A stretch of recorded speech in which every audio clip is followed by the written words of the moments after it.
Hello, good afternoon everyone. आज हम लोग देखेंगे chapter number 2, impact of various policy of financial market.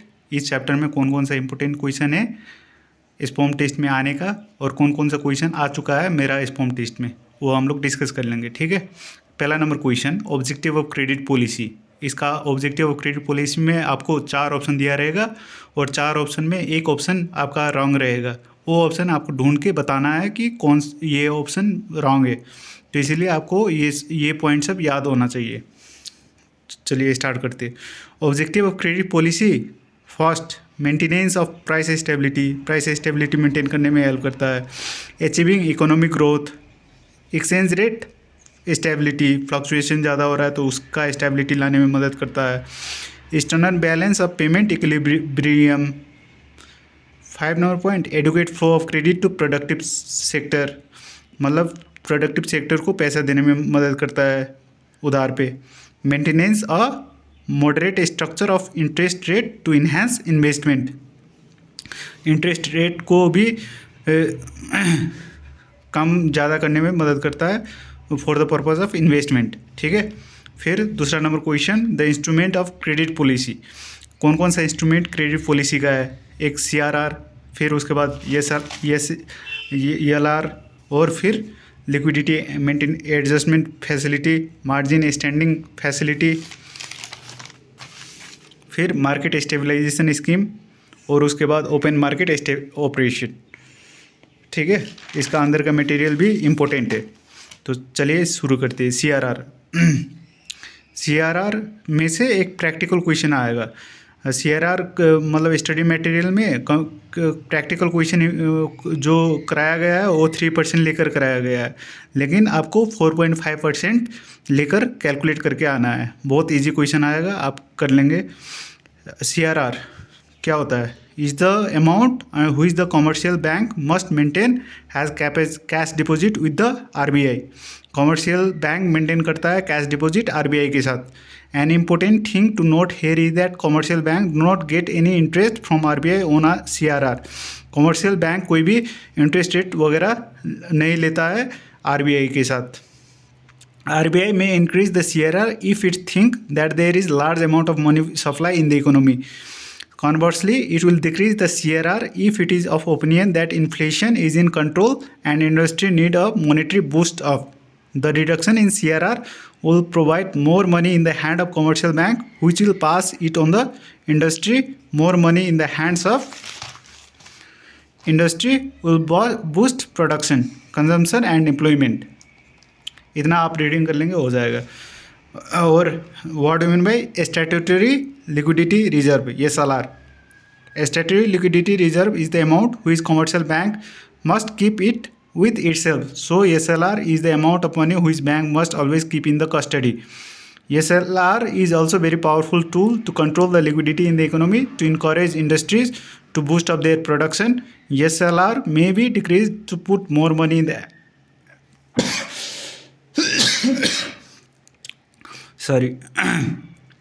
SLR may be decreased to put more money in the hand of commercial bank. Has increase in SLR is used as inflation control measure to control price rise. Maintenance of CRR and SLR are a part of what is known as the fractional reserve system in central banking. Fractional reserve are a part of the wider quantitative monetary policy. Liquidity adjustment facility. Under this facility, the commercial bank can borrow from RBI through the discount window against the collateral of security like commercial bill, treasury bill, or other eligible papers. Currently, the RBI provides financial accommodation to the commercial bank through repo or reverse repo under the liquidity adjustment facility. 4. Margin extending facility. Margin extending facility announced by the RBI in its monetary policy 2011 and 12 refers to the facility under which scheduled commercial bank can borrow additional amount of overnight money from the central bank over and above what is available to them through the ELAF facility up to a limit at a penal rate of interest. बस एक बार reading करने से हो जाएगा। इसमें से उतना important question है नहीं, बस हेडिंग याद होना चाहिए आप लोगों को। और फिर market stabilization scheme. Under the market stabilization scheme, the government of India borrow from the RBI and issued treasury bills dated security for absorbing excess capitality from the capital liquidity from the market arising from the large capital what meant market stabilization scheme.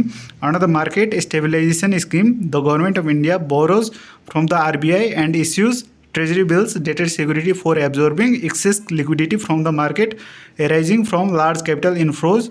Now, with the introduction of liquidity adjustment facility, that is repo and reverse repo mechanism, bank rate has become dormant as an instrument of monetary policy. The bank rate has been aligned to the marginal standing facility rate, and therefore when the MSF rate changes alongside policy repo rate changes, the bank rate also changes automatically. Now bank rate is used only for calculating penalty on default in the maintenance of cash reserve ratio and statutory liquidity reserve. फिर उसके बाद open market operation is basically as a tactic employed by RBI to control the liquidity in the economic system. When the RBI feels that there is excess liquidity in the market, it resorts to sale of security, thereby reducing excess rupee flowing in the Indian economy. Similarly, when there is tight liquidity situation in the economy, RBI will buy security from the market, thereby releasing money, rupee into the system.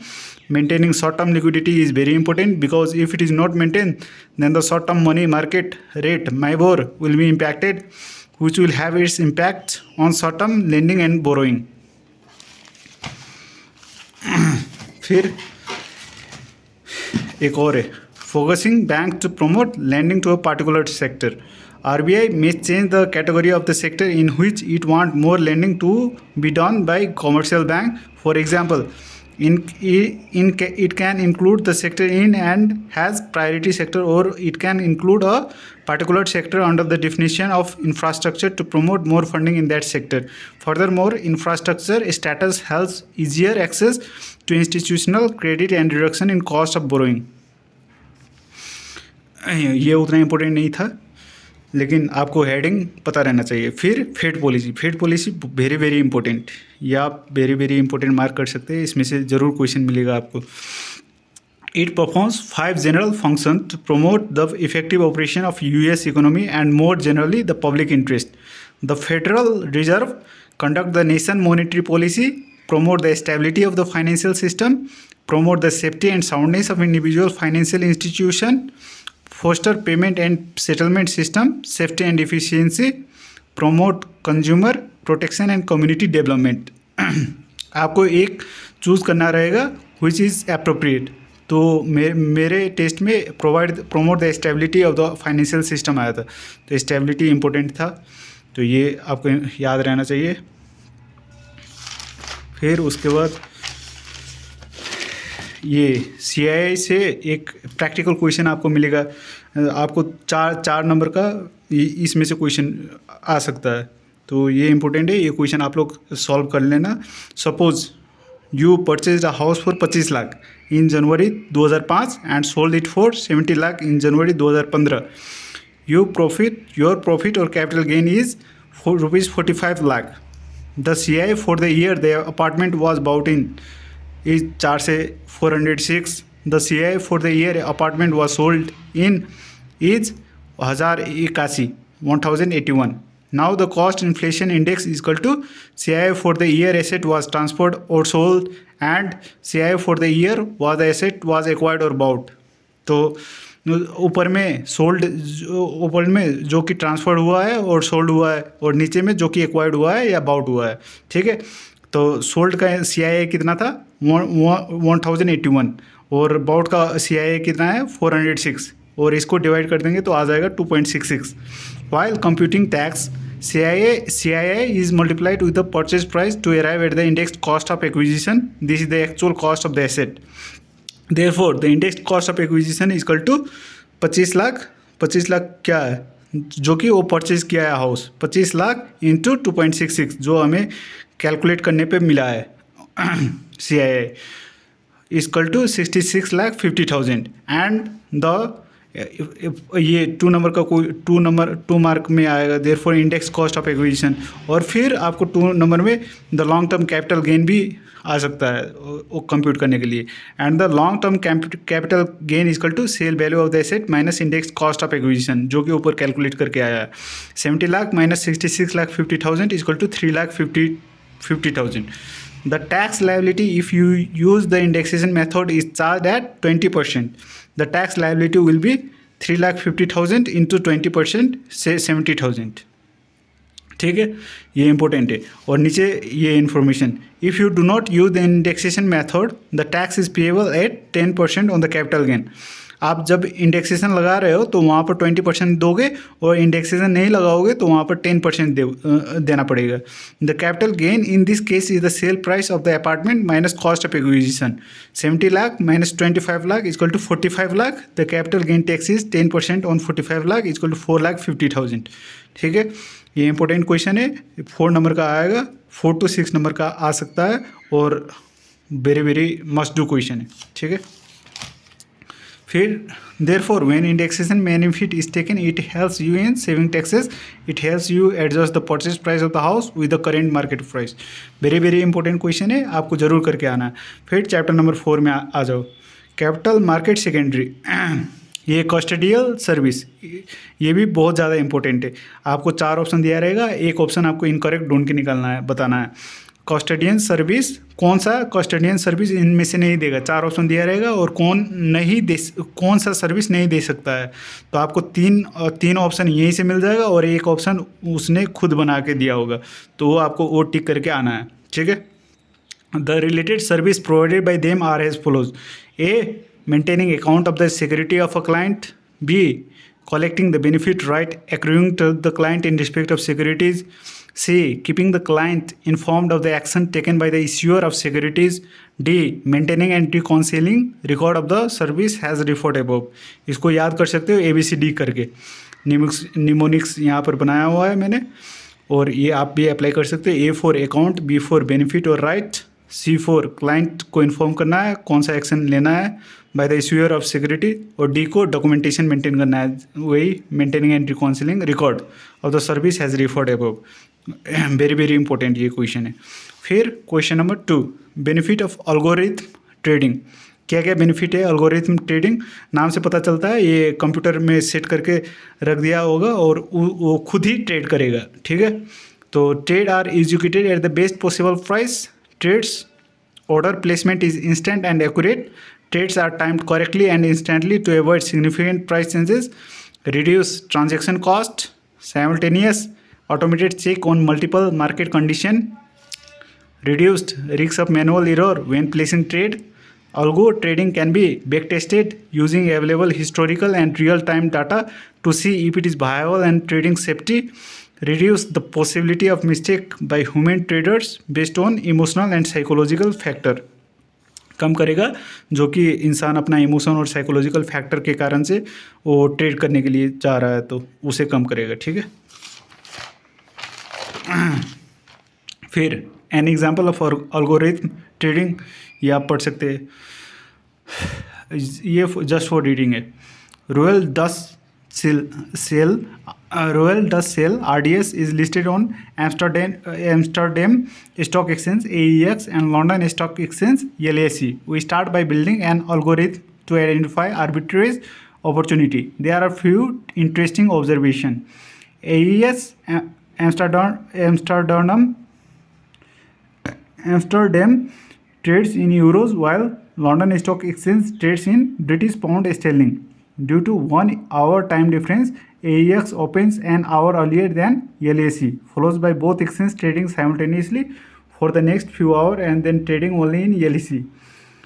During the last hour has AEX closes, मतलब 1 घंटा पहले ही एक Amsterdam का खुल जाता है और 1 घंटा बाद में लंदन का खुल जाता है, तो वहाँ पर आर्बिट्रेज करने का पॉसिबिलिटी बढ़ जाता है, वही बोल रहा है। ठीक है, फिर रिक्वायरमेंट क्या होना चाहिए, a computer program that can read current market prices. Computer program ऐसा होना चाहिए जो कि करेंट मार्केट प्राइस रीड कर पाए। Price feed from LSE and AEX मतलब डायरेक्ट लंदन स्टॉक एक्सचेंज और एम्स्टर्डम स्टॉक एक्सचेंज से प्राइस फीड होना चाहिए। Forex foreign exchange rate feed from GBP और euro order placing capability that can route the order to the correct exchange, back testing capability on historical price feed for stock market index. It represents the entire stock market. It shows the changes taking place in the stock market. Movement of the index is also an indication of average return received by the investor. With the help of an index, it is an easy for an investor to compare performance as it can be used as benchmark. For example, a simple comparison of the stock and the index can be understood to find out the feasibility of holding a particular stock. Each stock exchange has an index. For instance, in India, it is a Sensex of BSE and Nifty of NSE. On the other hand, in outside India, popular indexes are Dow Jones, Nasdaq, FTSE, etc. Computation of index ये उतना important नहीं है, लेकिन फिर भी आप पढ़ सकते हैं, आ सकता है आपको क्वेश्चन देखने को मिल सकता है, इसलिए ये इंपॉर्टेंट हो जाता है। Following steps are involve in calculation of index on a particular date. Calculate the market capitalization by adding the individual company comprising the index. Second number point, calculate the total market capitalization by adding the individual market capitalization of all companies in the index. Third number point, computing index on next day requires the index value and total market capitalization of the previous day and is computed as follows. Index value is equal to index on previous day multiplied by total market capitalization for current day divided by total capitalization of the previous day. ठीक है। It should also be noted that indexes may also be calculated using the price weighted method. Here the share price of the constituent companies from the weight. However, almost all the equity indices worldwide are calculated using the market capitalization weighted method. फिर volatility, ये भी important है, इसमें से एक mark आपको very very important एक mark मिलेगा, ये मिलेगा, तो ये आपको पढ़ना ही पड़ेगा। Market volatility is inversely correlated with a free float market cap. A higher free float shows the shares are being bought and sold by investors more quickly. Like this, a low free float signals greater volatility. Trade can have substantial impact on market values at this point. As a result, traders tend to favor trading shares from companies with a bigger free float. By doing this, they can freely purchase and sell shares without impacting the index total stock value. Volatility का meaning भी आप पढ़ लेना, मतलब volatility का मतलब क्या होता है वो देख लेना, वो उसमें से एक नंबर का क्वेश्चन मिलेगा। यूज ऑफ मार्केट इंडेक्सेस, ये भी इम्पोर्टेंट हो जाता है, इसमें से क्वेश्चन आपको देखने को मिल सकता है। Benchmark for actively managed portfolio, मतलब मार्केट इंडेक्सेस का यूजेस क्या होता है, ये यूज़ कर सकता है एक्टिवली मैनेज पोर्टफोलियो के लिए मेजर करने के लिए। Market sentiment, proxy for asset class in asset allocation models, measure and model of returns, systematic risks and tricks, adjusted performance and model portfolios for investment product and like index fund and exchange traded fund ETFs,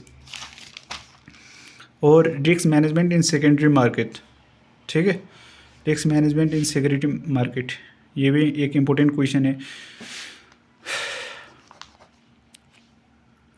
laying down, मतलब ये क्या करता है secondary market में risk management. First, laying down trading rules and regulation for broker members, ये नियम कानून बनाता है ब्रोकर मेंबर के लिए। Setting of market surveillance system to curb excess volatility, market surveillance system बना के रखता है जो जबकि एक्सेस वोलेटिलिटी हो, मतलब काट देगा। Creating trade settlement guarantee fund to ensure timely settlement even if a member default on delivering security और pay cash. Setting of a clearing corporation to guarantee financial settlement of all trades and thereby reducing credit risk in the settlement system. और ये भी very very important, इसमें से आपको question मिलेगा ही मिलेगा। Circuit breakers to curb excess volatility, there are two method by which circuit breakers are practised. एक suspension of trade in a security और index for a certain period, एक certain period के लिए कर सकता है, और फिर दूसरा suspension of trade in a security और index for the entire trading day, पूरा दिन के लिए भी कर सकता है, सुबह 9:30 बजे से लेके 3:30 बजे तक। ठीक है, तो ये दोनों इंपॉर्टेंट क्वेश्चन बन जाता है और ये आपको एग्ज़ाम में देखने को मिलेगा ही मिलेगा।